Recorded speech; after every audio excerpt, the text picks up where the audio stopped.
Hey everybody, what's going on? Welcome to a quick update on the Tokyo Olympics. It is here it's Saturday, so technically the Olympics started last night here Japan time, and hopefully you're enjoying the games. I'm checking up on a few things, but I wanted to give a quick update, give you some inside information. This is not an official episode, you guys listening on audio or watching or whatever, but there was a lot going on in the opening ceremonies last night. I watched it, and there's a lot of background inside information that I kind of wanted to bring you guys, to bring you some context, bring you behind the curtain of what's going on in Japan. If you didn't know in detail, you might have heard some stories. I've seen, some headlines on foreign news, but it doesn't really paint the whole picture about why the opening ceremony sucked. Okay, I'll just say it. It fucking sucked. Okay. um, you know, I liked Rio. That was really good. I watched them. I'm not like a huge opening ceremonies fan, but I like to see what the performance, what the host nations have to offer. But yeah, I took consensus. I worked today, took a consensus with a lot of my Japanese students and foreign colleagues as well. And for the majority of people recognize like, yo, the fucking opening ceremony sucked. And there's a few reasons why they were quite underwhelming, I think is the word that really summarizes them. I would encourage you, if you want to know what the potential, what I was expecting before, this whole situation happened, what, I was expecting, I recommend you go back and watch, if you haven't seen it already, go back and watch Japan's. I might try and also put that in. Let me make a note right now. JP Rio. Yeah, I'll put that in the description too. Go ahead and watch Japan's Rio performance if you haven't seen the full thing. That really kind of set the bar really high as for the potential of the opening ceremonies, of the performance that we expected, I think, before this whole situation happened, which of course, it is what it is, right? Because Japan, if you don't know, Japanese people do precision, do group exercises extremely well, and are very detail oriented. So that's what the open ceremonies are typically all about. So before 2020, we kind of expected a lot from them, and I was really like, oh man, they're gonna go all out, especially once you factor in cool Japan, and you factor in anime, video game culture, and you mix all that together. It's just like a gumbo of like some cool Japanese shit. We didn't get that, and let me get into it, a few reasons why, right? Well, okay, so what it all started, you might have heard, like about a week or so ago, the music composer of the Olympics was resigned. And the reason why he resigned is because, I mean, it's his own fucking fault. He's a fucking idiot. But apparently, I don't know all of the details. I've been watching on Japanese TV. I wasn't really too deep into the story, but apparently, maybe on Twitter or somewhere, he was kind of bragging or casual. He brought it up that I guess, there's an article on it in the description. I didn't read the article because I don't give too much of fucks about it, but you can read it. But I'm guessing, from what I heard and what I think I remember, he bullied maybe a mentally disabled child when he was younger, and somewhere possibly on social media, he was bragging about it, or he brought it up himself. There was a huge firestorm. You can imagine a huge firestorm about it, and he was forced to resign. So the music composer, like a week before the Olympics, was fired, right? Then I'm guessing after that, there was kind of like a witch hunt, for anybody with any skeletons in their closet, from the JIOC, or the Japan Olympic Committee. So what they did is they went ahead and hold on one second. Let me make sure I'm recording. Okay, good. What they went ahead and did, they found that the director of the opening ceremonies, I guess maybe he was, again, there's a link to it. I'm guessing he was maybe a comedian, a manzai comedian, in earlier in his life. So in the 90s, he during a routine, he made like a Holocaust related joke or something like that. That was kind of found up. They fired him like literally a day before the Olympics, right? So you got the music composer. If you really just think about what's going on, you got the music composer, so I think the composer, and I think some of the music that he chose or he composed himself, was fired a week before the Olympics. So a week before the Olympics, oh shit, we can't use all this music that we've arranged. We don't know, we'll never know probably never know exactly how much was cut out. But you can imagine some of the music chose, rehearsed, practiced for weeks and months was suddenly cut out like about a week before before the games start. Then, like, they probably knew like a couple of days before it was publicly released, the director who's in charge of rearranging everything is fired. It's announced a day before the games. You can imagine the complete chaos going on behind the scenes, So, that led to words that I describe in I've heard described today, the opening ceremonies: disjointed, short, and subdued. But the most, I think, appropriate one is underwhelming, extremely underwhelming. It didn't really feel representative of Japan at all. But it's not that simple. There's a lot more to it, which I need to kind of give you some context to. Now, to give you a good example of what I think the games could have been. Again, check the links. There is, I was talking to a student today about it, and we were talking about the 1998 Nagano games. And, that we took a look at some of the clips. The full opening ceremony is in the description. If you look at, I think, the opening part, which is, I think, like the first 20 minutes of it, it really shows it's a very traditional kind of thing, but it shows a lot more scale, spectacle, of what can be done, even though, this is like almost 25 years ago. So as like technology capabilities, planning have really advanced, but you can kind of see like the wide variety, the broad spectrum of kind of Japanese society really represented there. Really what didn't happen at all in these opening ceremonies, right?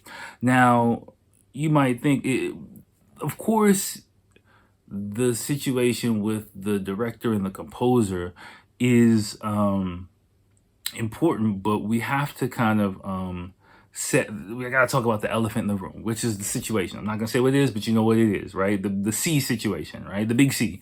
Now, the mood, as you probably know, the mood here in Japan for holding the games is very tenuous at best because, we're having increases in, outbreaks and everything going on. So the public is really not into the games, generally speaking. You got some people who are like cool with it, some people who are like, fuck it.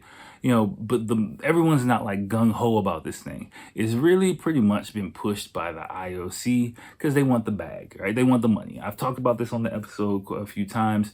It really feels like about money, payoffs, and stuff like that. So, Japanese people they've just been full on just put into it. So if you think about it, like, you can't really have like a full on spectacle event when people are really grumbling about the situation that's going on, so they kind of had to subdue, like lay low, if you will. There's no spectators in the stands, there's Japanese people themselves aren't able to participate. So you can't have like a full on, we partying over here when like nobody's in there from the host nation. So they had to, like, the media would have killed them if they would have went all out for these opening ceremonies. Like, it would have been a massacre in mass media if they would have like really, put their foot in it, the way that they could have done. But again, they really couldn't do it because like all the people planning all this shit were axed, right? So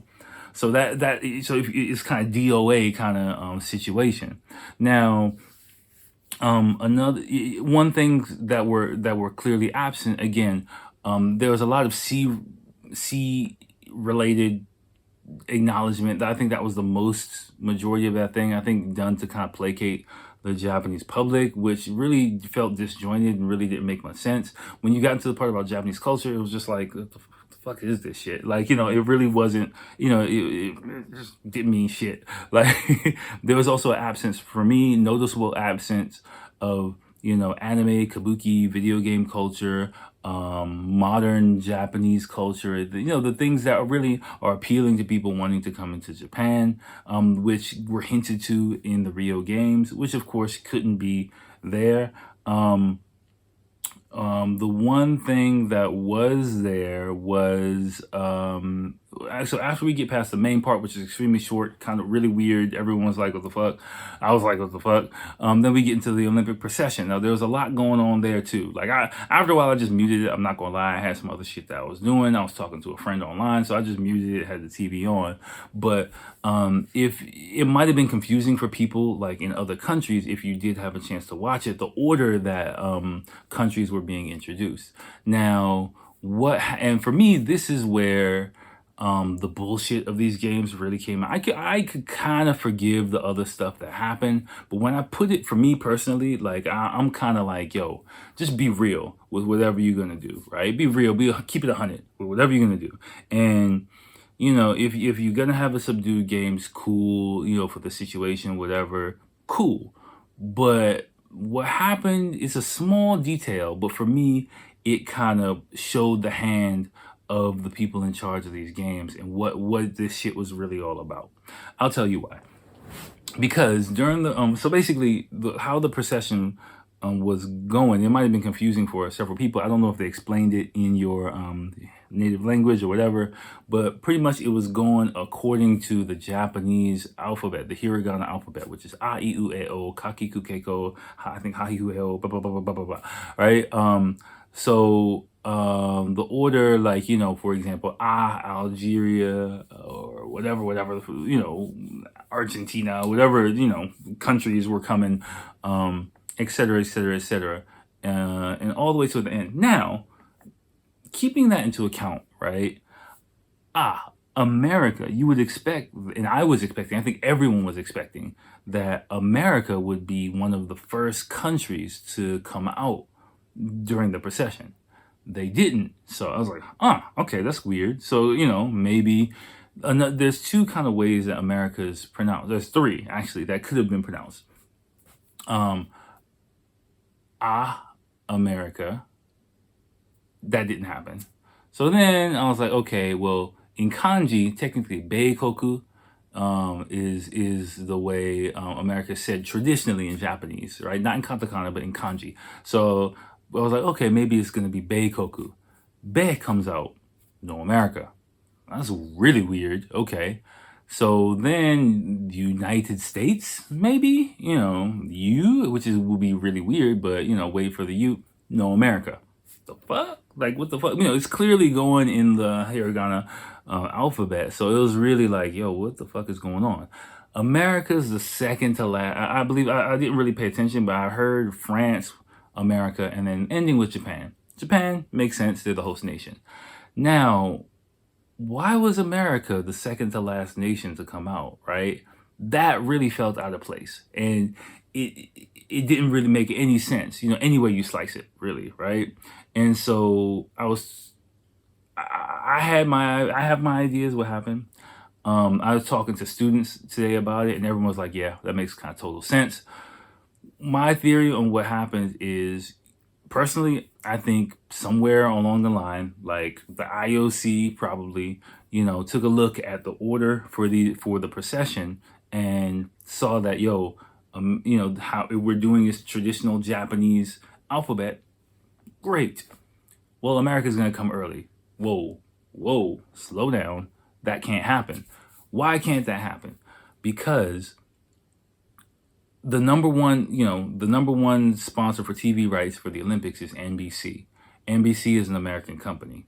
In America, if you know about it, Eastern Standard Time, the vast majority of TV watchers are on the East Coast in America. So NBC, Eastern Standard American Time is where the money is for these games, right? Now, everyone knows, me too in America, you're waiting for the American procession to come out. That's what you're waiting for.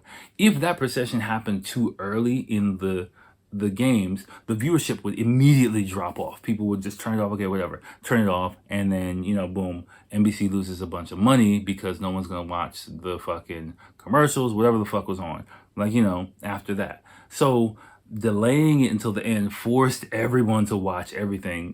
Kept the numbers higher until the end. This is my theory. It's not official, but this is my theory, and it's kind of really transparent if you think about it. That's what happened, because there's no other reason for that. I mean, yeah, you can try and cover it up, put France there. Well, if France really was the third to last nation, what one of my students told me is the excuse given was, well, since the next Olympics are going to be France and America and Japan, they're going to be brought out, which doesn't make sense anyway, because well, yeah, it does. But I mean, my student was like, yeah, but that's probably the excuse that they made up as a reason to do it. Because up until this point, that didn't happen at all, right? That never happened. Only for this Olympics, you're going to choose the Japanese alphabet. And only for these Olympics, you're going to completely break with tradition just so that conveniently America can be put at the end, just so that the viewership can be kept on. You know what I'm saying? It just seems a little bit too convenient. I might be talking conspiracy land here, but it makes perfect fucking sense to me,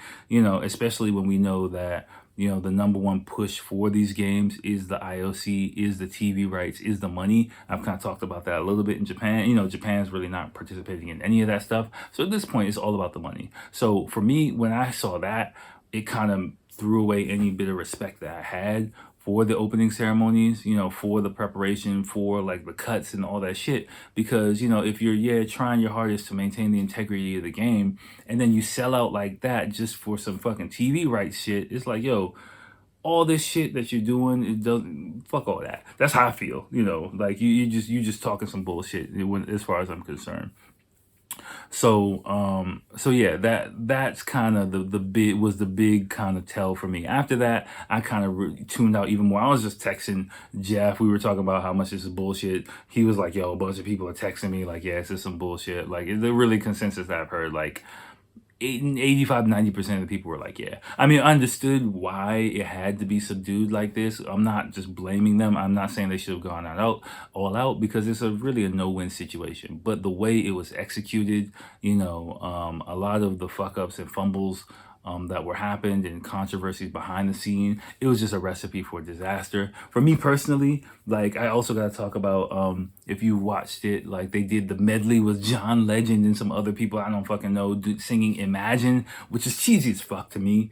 And you might not know, but like, it was extremely cheesy because Imagine, is one of the most well-known songs in Japan for people, I think, like 40 and over here. Like, you don't know how many times, like, I've had students or friends or people, middle-aged people, want to sing Imagine in karaoke here in Japan. Like, that's like the cheesiest, most obvious song to try to like tug at the heartstrings of Japanese people, and it was, for me, it's just, again, like, just trying to like bring everybody together. I mean, all over the world, I'm sure Imagine is a popular song. Like, maybe it's just not my cup of tea, not my circle, or culturally relevant for me. So I can't really speak on in mass how many people really love that song and really connect with that song. But in Japan, oh my gosh, like, it's fucking crazy. So for me, choosing that song